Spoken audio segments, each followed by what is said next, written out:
Hold on to your butt. Come on, sucker. Let's get it on. Oh, you want to fight? You want to fight? I do not entertain hypotheticals. The world as it is vexing enough. You don't know anybody named Iris? I don't know nobody named Iris. Can I have a piece of toast? I don't give a damn what you think you are entitled to. We are changing the course of history as we see it. That is what Wesley demands. How could you do this to me? Really, I want to know. Why did you do that? What you feel only matters to you. Step back for 1 minute and look at the big picture. And that's all. No, not for the real fire. We offer you a bond, a family that very few can understand. Help me. Help you. And don't do drugs. Or Whatever Movies with Wesley and Iris. What up, and welcome to Or Whatever Movies. I am your co-host, Iris, and I am here with my older brother, Wesley. What up, Wes? What up? And today we are talking The Painter and the Thief, a 2020 documentary available now on Hulu. The Painter and the Thief starts with one of the best nonfiction cold opens I think I've ever seen. All visual storytelling, establishing Barbora as the painter, and then using surveillance footage and I think news footage to establish the stealing of her two paintings. And director Benjamin Ree, that is what he had at his disposal. It was a static camera, right? It was something that either Barbara or her friend had set up that caught the entire painting experience through several days or months and outfits and just kind of time-lapsed it in a loose way. And then they had the actual surveillance of the actual crime, which was very lucky because the director Benjamin Ree hadn't come on the scene yet. He didn't show up until after the court proceedings and after Barbara and Carl Bertil, or Bertil as we will refer to him because that's how he is referred to by Barbara and others, had met several times, 4 times in fact. Prior to Benjamin Ree's involvement? Right. And thankfully they had audio from the court after the court proceedings when Barbara approached Bertil, and so he had some footage to work with before he came in with his documentary crew. The surveillance footage was also lucky in the sense that it helped identify the criminals and prosecute them. Yep. And about that prosecution, was it strange that the lady called Barbara and said, "Oh, we got those criminals, but I don't know, no paintings, but case closed."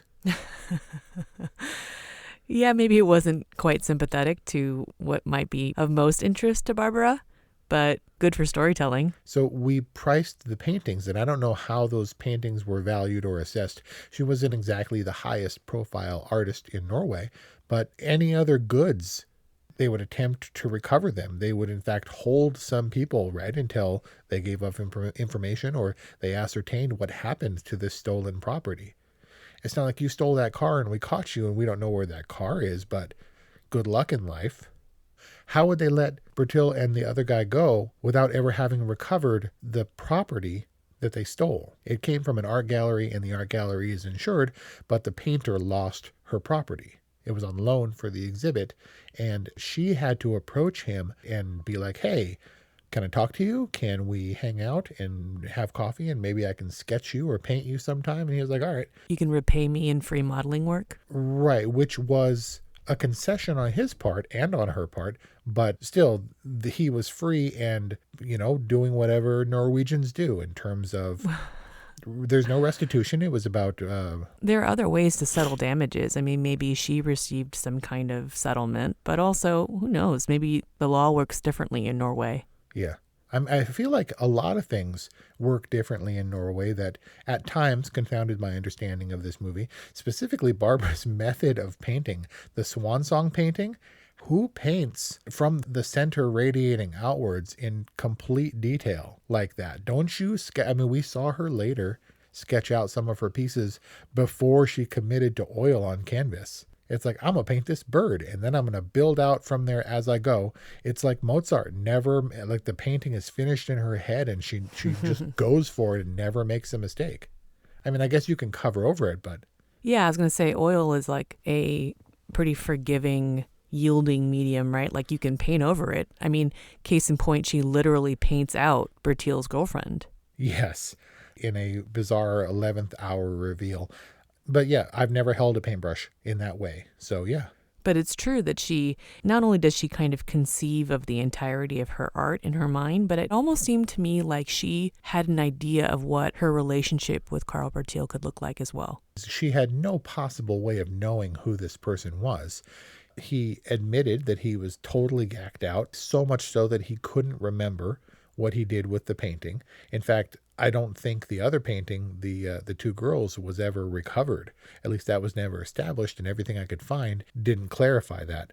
But it was surprising to me in the first place that she would, A, approach Bertil after the court proceedings, and B, that her boyfriend would encourage it, because she did mention that he suggested reaching out to the thief, and then spent the rest of the movie saying, what you're doing is dangerous. What you're doing is potentially damaging, and I have a right to be concerned about it. He definitely didn't know what the potential for their relationship would be.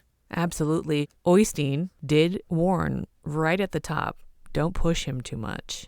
But it's clear early on that with Barbora, and like Karl Bertil says in his letter, that art is so much more than painting, and this was art extending into her life, into her real life, into her friendship with Bertil.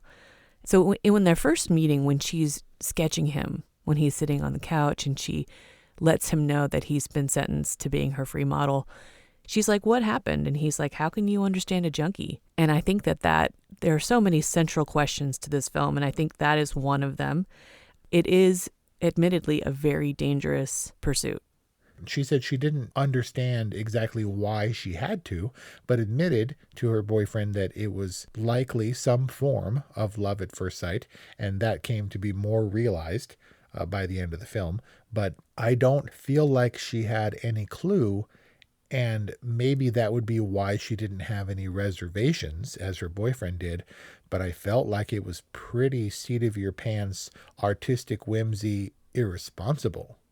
Like, I was continually waiting for the other shoe to drop, for the cat and mouse game to truly begin, and to determine which was the cat and which was the mouse. She was in a dangerous position by allowing a criminal and a druggie into her house to hang out and sketch and have coffee and stuff.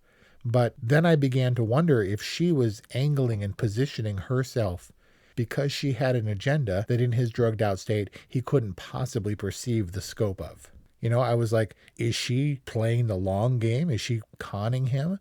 Is her angle to recover the painting, which she also insists that was never the intention. She never set out to befriend him in the hopes of retrieving the painting so that she could then dump him and say this was a ruse.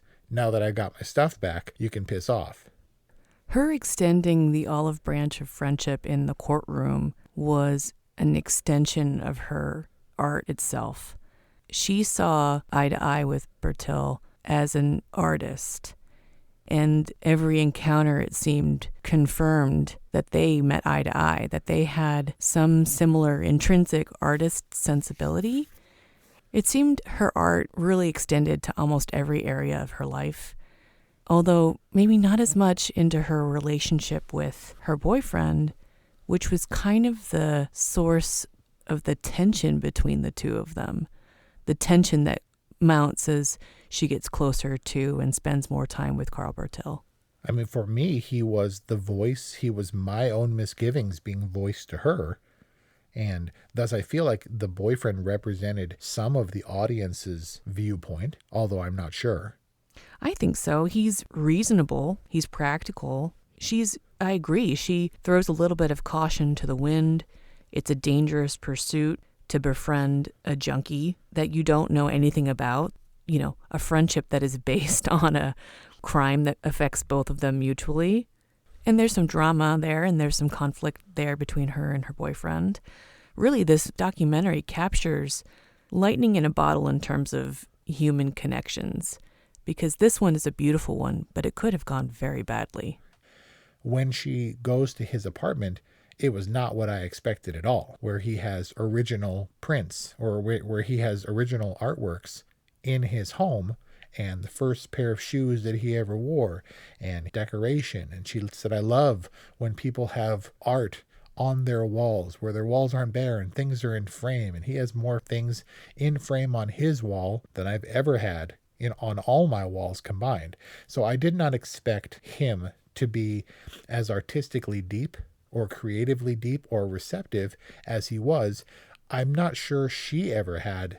I mean, I guess from the basis that he stole artwork and risked his freedom to take stuff off the wall and painstakingly removed 200 nails or whatever, maybe she had some inclination. But their simple assignment of their roles, the painter and the thief, were deceptive because of how deep we got into their lives, where after he went to prison, he seemed to be flourishing and took time for self-introspection and got in shape and sobered up and grew a beard. Actually, it was never established that he sobered up, but I imagine it's pretty hard to be strung out in prison. Whereas during that time, Barbara lapsed into her feelings of doubt and brought up the feelings of her abusive ex-boyfriend and the fact that she was broke and didn't have it all together as the person we initially saw her to be. An accomplished artist with a gallery show. Right. Who has everything going for her, and bright red lipstick and wine and a cigarette. And then all of a sudden she was the starving, struggling artist who didn't seem in as good a position as he was. And it definitely spoke to their pre-existing lives, where he was once a potential BMX champion. And the fact that he was training to be a nurse, whereas she came from an abusive situation and didn't have a lot going for her, wasn't an established artist, and kind of went into her bubble, ignoring all the advice to the contrary when it came to letting potentially dangerous people into that bubble. So not quite what they seemed on the surface or at the outset, maybe more kindred spirits. Yeah, ultimately, and obviously that continues to be the case. They still have a relationship, but they both embrace their role. She had her artist haircut and her artist boots and her continual cigarette, and he had his honor among thieves neck tattoo and the fat people are hard to kidnap shirt and the crime pays shirt. You know, it was very easy to plug him into that role and to not ever let him wiggle out of it, which he continually did. Yeah, it's like, how much do we choose our roles? How much do we choose our archetypes? And he became so vulnerable, and the roles were reversed. Did you suspect her motivation in that she was playing him to get her painting back? It had to have been the motivation, I felt. No, you're so distrusting. Why are you all pessimistic and distrustful? So it was just about life and people and connections. It was curiosity. It was an artistic sensibility. I mean, I kind of summed it up to be an artistic whim and maybe her intuition, seeing something in Bertil. All these sentiments echoed by Benjamin Ree, the director. And it is a whimsical, measured glimpse into two lives which seem ordinary, I guess in a way, are extraordinary. But this film came out of 3 years of following, the progress of which can be traced no better than on the face of Bertil himself, who looks unrecognizable, who goes from a skinny, stringy junkie to like an Avenger or a Norwegian Viking or something. He looks so healthy. Yeah, not only is he healthy after nearly dying, it didn't look like he was going to walk again. And now if you see him, he's all buff and has more face tattoos, and that little patch of hair keeps growing smaller and smaller on the top of his head. His physical transformation is pretty crazy. Benjamin Ree had stated that he followed his subjects for 3 years for a total of 300 hours of footage, over 100 shooting days. I mean, that's Apollo 11 level footage to go through. Apollo 11 level commitment. Yeah, and this film was originally intended to be a 10-minute Norwegian web series, and it became more than that, but I didn't know what would become of their relationship and what that would mean for the film. What did it ultimately become? So obviously you thought that was important. I mean, what did you think? There was going to be some kind of culmination to their relationship? Aren't relationships just these linear, unending things? Right, and obviously their paths ended up being congruent, but I didn't know what they added to each other's lives. It was pretty clear from his love letter that he very quickly established her as being a valuable asset to his life. He adores her, and she's given him so much, and she definitely seemed to draw something from him that she wasn't getting in the same way from her boyfriend. And so I did see their relationship as being a work in progress, but I didn't know to what it would culminate. And I was a little bit afraid because I was like, I hope they don't hook up because that would be weird. Who knows? Maybe they did. Well, she does have a self-destructive streak. She definitely is, and hopefully through no fault of her own, attracted to a bad element. And I felt that her attraction to him was inexplicable until I understood what her relationship past had been like. It wasn't the same thing. She did use the word love, however. So at the end, her painting, which is her art, which is her everything, which is her bubble, represented the two of them in undeniable intimacy, where they both had partners, but she was naked on top of him in the painting at the end. And that seemed to be a confirmation or an acceptance or an allowance of their connection, at least in her mind, what she would want it to be or what she could allow it to be on the canvas. You're such a pragmatist. This would have been completely offensive to you as the boyfriend, right? Do you totally relate to Oystein? I have a really hard time with opening the door to what Bertil could have meant for her life. He was right, I believe. It could have been very destructive. It was certainly very dangerous. And she was just like, I don't know. I don't know what happened. I just followed. I did a thing, and it was what I felt I should do. And I didn't give... No, you're supposed to give thought to it. You're supposed to be wary. And you're supposed to be careful, because otherwise things come to pass that you don't expect, that the boyfriend certainly expected and dreaded and was worried about. I don't know if they're still together, but that girlfriend that Bertil stole her car, she certainly disappeared from the picture. I don't know what happened to the other girlfriend, but his connection with Barbara is undeniable.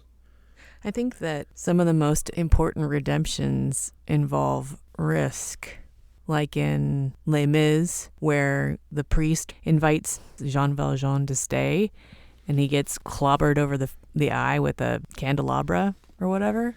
I mean, young missionary kid going to Peru and befriending a former prisoner. Yeah, this whole thing may be a simulation in the Matrix where they're keeping you alive right now because that guy killed you on the rooftop. And they're trying to keep your body and your mind alive until they can cure a rusty knife wound. I think that story deserves a little bit of context. No, we don't have time for that. All right. But I don't like that I was on the boyfriend's side because he came across as nagging, right? Why are you trying to stand in the way of this beautiful connection that I have with this random drug guy? And so that was hard for me. Well, it's not like the boyfriend's the villain. You understand he's so reasonable the entire time. Yes, but she also didn't heed anything he was saying. She persisted in her relationship, which is fine. But then when she revealed to Bertil that she was in contact with the other guy, which was glossed over pretty much entirely, that was just a footnote. Then she went to Mafia Dude's apartment by herself and like broke into his storeroom or something. And was like, dude, my painting, and pulled it and then walked off with it. That was the Gossamer Condor moment of the film, I thought. Did you say Gossamer Condor? Yeah, do you know that movie? That one you're going to have to explain to me. The movie would have still been satisfying had she not ever recovered her painting. But the fact that she does is so fortuitous. In the Gossamer Condor, which is a short doc that won the Oscar many, many years ago, the scientist dude enters this competition to create a human-propelled flying machine, and it's like betting on a horse race. The filmmaker chose this subject for whatever reason, and who knows what the odds would have been that he would win this competition, but he does. And that's when luck plays a part in you telling your story. Like, there's no way that anybody, including Barbara, could have banked on the fact that she would find her painting. And that she does, I think, takes this film to a completely other level, even if finding it wasn't essential to this story being ultimately satisfying on a human level. Well, we obviously wanted her to recover it, but did you feel that even though that wasn't the initial objective, supposedly, that this movie ended up in a satisfying place? Because I wasn't sure how to feel when the credits rolled.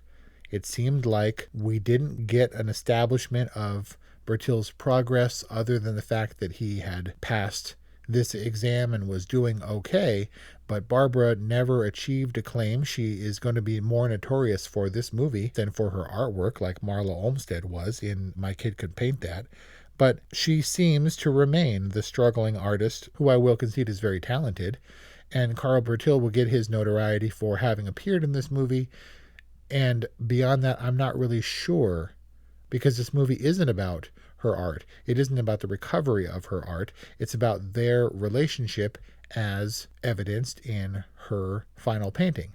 And so I could not help but ask throughout the course of this movie and afterwards, because the roles shifted and because it didn't go where I was expecting, and because there were the twists and turns like prison, which I thought was an inevitability from the beginning, although he was not really sentenced for the crime, but rather for stealing and wrecking the car, and her sort of downturn into self-doubt and financial trouble. Because all those things changed so much from my initial perception of them in their respective roles as the painter and the thief, I kept asking why.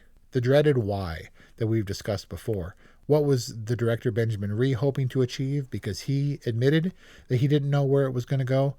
And in the end, I'm not sure he knows where it did go. I'm not sure if Barbara's painting is as evocative of a theme or a resolution as it seems to suggest to me that it should be. When the credits rolled, I asked myself why. What were we supposed to take from it? Was it just a luxuriant exploration of a human relationship? And are white people afforded that luxury of having movies be about, I don't know. I mean, this was the documentary white people equivalent of If Beale Street Could Talk, where it was beautiful and compelling, but why? Why? The enduring question. This movie operates on two levels. The narrative thrust is these two pieces of art get stolen, and it gets wrapped up when those pieces of art are found.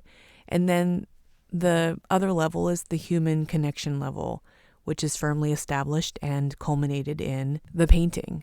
Doesn't mean that the human connection, the relationship, doesn't supersede that painting or go well beyond it. But that's the button that we hit at the end of the movie for the two of them.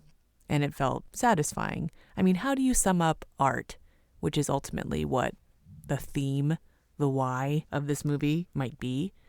I mean, I keep on going back to this thought that art is so much more than painting, which I think is what Bertil says verbatim in his letter. Is this a white person movie? I can see why you would think that, given our previous conversations on Defy Bloods, The Banker, Brittany Runs a Marathon. But this, and maybe I'm speaking from a white privileged sensibility, even though I'm not white, that this feels like a very universal story. And maybe for an American audience specifically, there are some exotic elements, a Czech artist working in Norway. There's some European exoticness to it, but it's just so profoundly human. I can't imagine that this isn't universal for at least a first world experience. Yeah, as undeniably human and strong and evocative in tone and composition as her paintings are, obviously has something to say. Not always sure what the artist's intention is, what we should take from it, and if what we take from it is the same thing as what the artist is trying to say. Art is definitely subjective. It moves you or it doesn't. And the universally regarded art pieces as being well done, as this movie is apparently universally regarded. At one point, it was touted as having 100% on Rotten Tomatoes. Those pieces have their real fixtures, and while it may be hard to pin down what that importance is, they exist in our hearts and minds as part of culture. Did it work for you? Did it appeal to you? So I've been struggling because I definitely like some art, but especially when it comes to abstract art, I suspect that a lot of art is a hustle. You say, I like this piece. What does it mean? And the artist would reply, between drags on the cigarette, well, what does it mean to you? Which I think is a hustle in that it doesn't actually mean anything. You feel a thing, you ascribe importance to that feeling, and you channel those feelings onto the canvas where other people might not feel the same thing. And so I'm worried that, as Dennis Leary said in the Thomas Crown Affair, art is actually just swirls of paint that are only really important to a very small number of people. Did I like this movie? I was compelled to watch it all the way through.